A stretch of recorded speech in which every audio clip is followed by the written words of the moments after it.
कौन था वो राजा जो बालपन में शेर के दांत गिनता था? राजा भरत की कहानी। कौन था वो राजा जो बालपन में शेर के दांत गिनता था? अक्सर ही यह सवाल पूछा जाता है कि कौन था वह साहसी राजा जो बचपन में शेर के दांत गिनता था। आप भरत नाम के राजा को तो जानते ही होंगे। भारतवर्ष का नाम इन्हीं साहसी राजा भरत के नाम पर भारत पड़ा था। शायद यह भी पता ही होगा कि भरत बाल्यकाल में शेर के दांत गिनते देखे गए। असल में उनके बचपन के दो मित्र जो कि शेर यह कैसे हुआ, इसकी कथा आज हम आपको सुनाते हैं। राजा जो शेर के दांत गिनता था।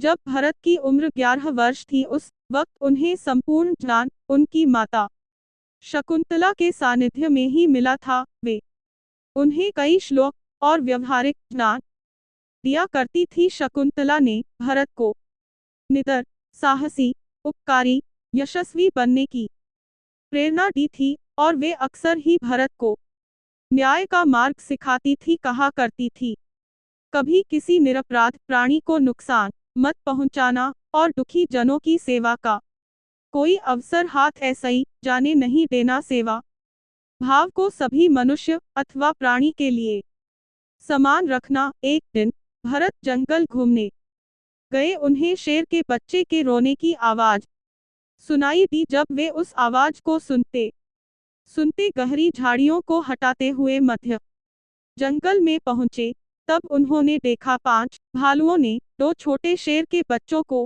घेर रखा है। वे अपने माता पिता ऐसा ही बिछड़ गए है जैसे ही उनमें ऐसा ही एक भालू ने बच्चों को झपटा मारा।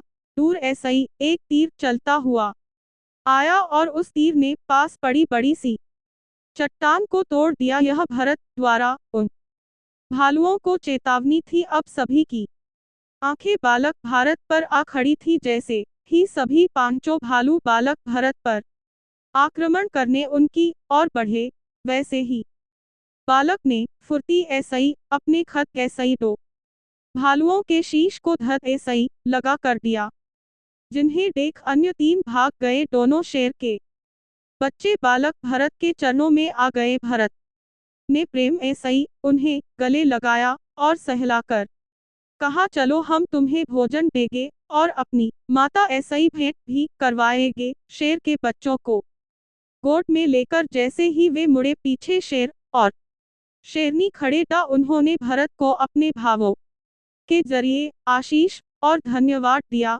और भरत को उनके शिविर तक पहुंचाया। उसके बाद वे शेर के बच्चे भरत के मित्र बन गए।